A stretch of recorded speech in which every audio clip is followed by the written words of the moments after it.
ജമ്മുകശ്മീരിലെ കുൽഗാമിൽ 4 ഭീകരരെ വധിച്ച സുരക്ഷാ സേന ഒരു ഭീകരനെ കൂടി കണ്ടെത്താനുണ്ടെന്നും തിരച്ചിൽ തുടരുന്നതായും സൈന്യം അറിയിച്ചു.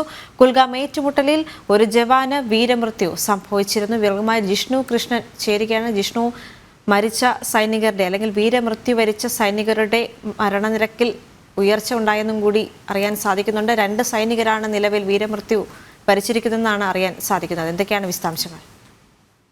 ദേവിക, കുൽഗാം സെക്ടറിൽ ഇന്ന് രാവിലെ മുതൽ ഭീകരരുമായി ഏറ്റുമുട്ടൽ തുടരുകയാണ്. ഈ ഏറ്റുമുട്ടലിൽ ഏറ്റവും ഒടുവിൽ ലഭിക്കുന്ന റിപ്പോർട്ടുകൾ പ്രകാരം 2 സൈനികർക്ക് വീരമൃത്യു സംഭവിച്ചിട്ടുണ്ട്. ഒപ്പം 4 ഭീകരരെ വധിച്ചിട്ടുണ്ട് എന്നുള്ളതാണ് ഉന്നത ഉദ്യോഗസ്ഥർ വ്യക്തമാക്കുന്നത്. കുൽഗാം ജില്ലയിലെ യാരിപ്പോര സെക്ടറിലെ ചിങ്കാം മേഖലയിലാണ് രാവിലെ മുതൽ ഭീകരരും സുരക്ഷാ സൈനികരും തമ്മിൽ ഏറ്റുമുട്ടലുണ്ടായത്. ഭീകരർ തമ്പടിച്ചിട്ടുണ്ടെന്ന രഹസ്യ വിവരത്തിന്റെ അടിസ്ഥാനത്തിൽ സംയുക്ത പരിശോധനയാണ് സൈന്യം നടത്തിയത്. സൈന്യവും ജമ്മുകശ്മീർ പോലീസും ഒപ്പം CRPF സംയുക്തമായാണ് പരിശോധന നടത്തിയത്. ഈ ഒരു പരിശോധനയിൽ ഭീകരർ വെടിയുതിർക്കുകയും തുടർന്നുണ്ടായിട്ടുള്ള ഏറ്റുമുട്ടലിൽ 4 ഭീകരരെ വധിച്ചു. അതിലും കൊല്ലപ്പെട്ടതിൽ ഒരാൾ ഹിസ്ബുൾ മുജാഹിദീൻ ഭീകര സംഘടനയുടെ ടോപ്പ് കമാൻഡറാണ് എന്നുള്ളതാണ് ഏറ്റവും പ്രധാനപ്പെട്ട കാര്യം. ഫാറൂഖ് അഹമ്മദ് ഭട്ട് അല്ലെങ്കിൽ നാലി എന്ന് വിളിക്കുന്ന ഹിസ്ബുൾ മുജാഹിദീന്റെ ടോപ്പ് കമാൻഡർ ഉൾപ്പെടെ 4 ഭീകരരെയാണ് സുരക്ഷാ സേന വധിച്ചിട്ടുള്ളത്. ഏറ്റുമുട്ടലിൽ 2